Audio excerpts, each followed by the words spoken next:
the one hand, I want you to see just how important this creational framework is and how influential it has been. At the same time, I want you to keep in mind that we're only getting started in the kingdom's story. There's already a lot to work with, but very little has been explained.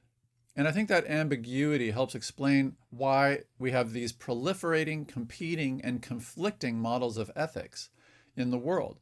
They're grounded in a spot that doesn't have enough information to give us definitive answers to what goodness is or how to attain it. Let's look at how some of those models of ethics compete and conflict in our current era. Tom Wright has a lovely book called After You Believe, which begins with a portrayal of how current Western cultures tend to pursue goodness either through imposing rules on behavior or pursue goodness by being true to themselves. He's writing the book because both of those kinds of approaches tend to frustrate and fail. In fact, they polarize one another. A rules-based approach finds appeals to authenticity and self-expression to be chaotic and frustrating, whereas an ethic of authenticity tends to find other people's rules ill-fitting and unnatural. I think the biblical book of Numbers demonstrates this really well. Numbers describes failure after failure in the wilderness among the Hebrews. They express themselves, and every time they do, things go wrong. And God heaps another pile of rules on them. And the rules don't work to solve the problem. It just perpetuates another acting out on Israel's part and another set of rules.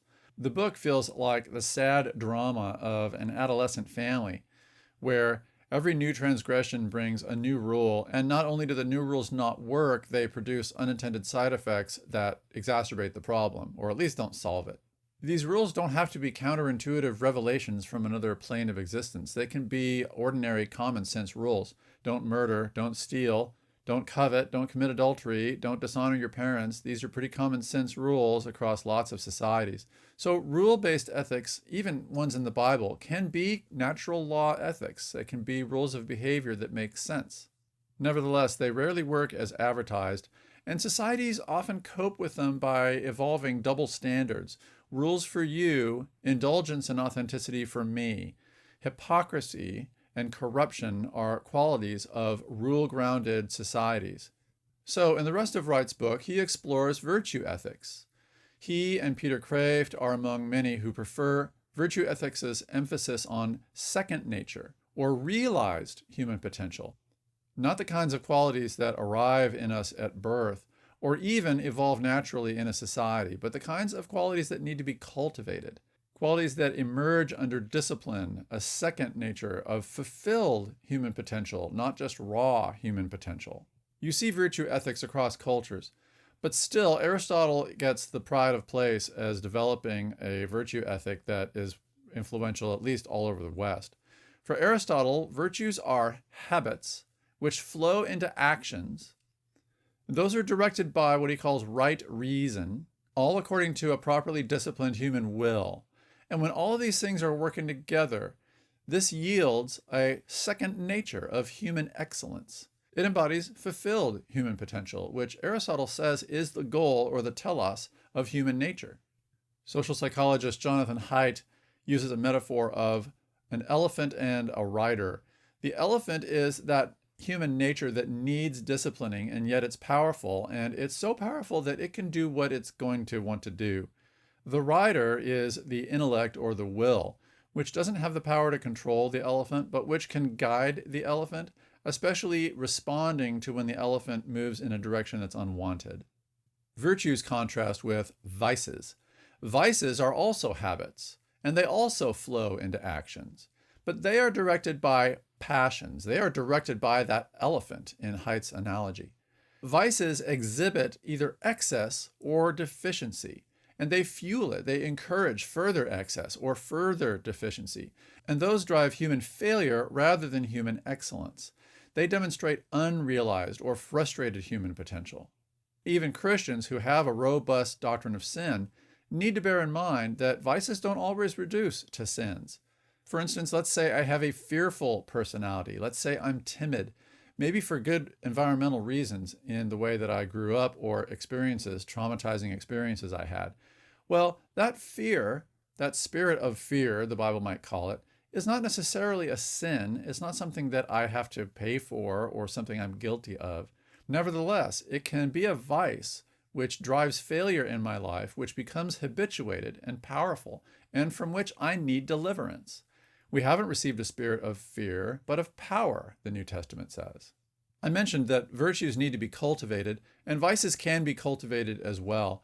But the natural tendency is towards vice. If you don't cultivate a garden, then it'll deteriorate, it will degrade. And so will virtues, if we don't pay attention to them. Any athlete knows that. You have to stay on top of your game if you're going to have a good one. N.T. Wright's example of a virtuous life is Chesley Sullenberger, the U.S. Airways pilot, who saved a plane full of passengers because he was so well trained and his judgment was so well cultivated as a pilot that he knew exactly what to do when birds destroyed both engines on takeoff on one New York morning. That kind of skill set takes years to develop, and that kind of judgment doesn't just develop along with the skill set. It takes an unusually virtuous person to be able, in the moment, to make all those decisions and make them well. So Aristotle thinks virtue is something human beings can do in our present situation. And Kraft and Wright, who are Christians, think virtue not only is something that belongs to the present creation, but something that respects and invites and experiences new creation as well. Aristotle described 4 cardinal virtues. The word cardinal comes from the word for hinge.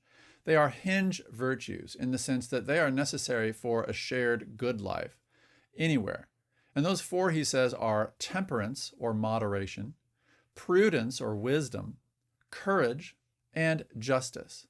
These 4 are distinct, but they also depend on one another. And if you lack one, you don't get 3/4 of the way to a thriving human life. You're still vulnerable to being ruined by excess or deficiency in that one area. Now, we're talking about so-called creational virtues, right? We're talking about ethics that are grounded just in the first moment of the kingdom's history, in the goodness and purposefulness of creation, which hasn't been revealed all that clearly yet. Wright wants to talk about what comes next, and he highlights the novel virtues among Christians of patience, of humility, of chastity, and of charity or love. These aren't on Aristotle's list, and Wright finds it significant that they're not, because it took something new, I'm going to say something greater, to produce a story in which those virtues came to have necessary places. Yet, because we live in a Christian or a post-Christian society, those virtues have come to be understood as necessary, and they've come even to be treated by those who don't believe in God as general revelation, as qualities that are, or at least ought to be, obvious to anyone, including outsiders. Historically, though, they weren't obvious to observers. They weren't readily discovered and discerned through general revelation or through the creation in general, and they didn't arrive in our ethics that way. They arrived in our ethics through the influence of the gospel. So just because we claim that a virtue or a rule or an expression is creational, it's not clear that it actually is. You have to go through the history and find out, where did this originate from? What I've given you are the opening moments in the basic classical and then Christian model of virtue. Like the book of Proverbs, it's useful and it's true. It's good. Like Proverbs, it's simplified. In fact, it's purposefully simplified. And therefore, it's limited. And sometimes its limits are severe, in the way that in economics, a model like the supply and demand curve, which does so much conceptual work and which is so useful, also has limits, and sometimes severe limits, which is actually what most of the discipline ends up concentrating on. Also, like Proverbs, this creational virtue ethic looks universal and it can easily be taken as universal, but it's very subtly contextualized to a broader framework, a broader goal. The book of Proverbs does not sit on its own. It's part of Israel's story, and it's located within the moments of the kingdom's epic saga. So if we abstract it from that greater saga, if we isolate it and examine it as if it stands on its own, we'll learn a lot, but we'll also miss a lot. We've already managed to cover a lot just in looking at basically what's described in Genesis 1 and 2, with supporting work from Proverbs, Psalms, some New Testament texts. Of course, the creational ethic is available all through the kingdom's story because we're still in creation. Paul is describing an old creation which is still with us, still old. As we've seen, the proliferation of models of ethics and visions of goodness creates a problem that they can't themselves solve, which is which one in which situation applies. A fully satisfactory vision of goodness and a fully satisfying and workable ethic is going to depend on that something greater, that something that hasn't arrived yet. In fact, in Genesis 1 and 2, it has barely even glimmered on the horizon. That's the point of John 1 and Hebrews 11:3, which I've mentioned already. They want to point us far beyond what we've seen so far by displaying a grander teleology, a greater and deeper goal to all creation, which they have seen revealed now in the coming of Jesus. Creation has a goal that lies far above and far beyond merely the maintaining or even merely the restoring of this old creation. And that means that even the best creational ethic, if it stops here, is going to be radically incomplete and inadequate. Because original creation, the original and current universe, is the object of new creation, to take it far beyond that good beginning point to where it was intended to end up in the first place. That means we have not left Greek virtue ethics behind, nor have we left divine command ethics behind. The church found both of them adaptable, not just to describing the old covenants and the old relationships in the old creation, but also to describing Christ's work in salvation. So these schools of ethics will return in forms that have accommodated that new information from the kingdom's disclosure. But that's getting far ahead of ourselves.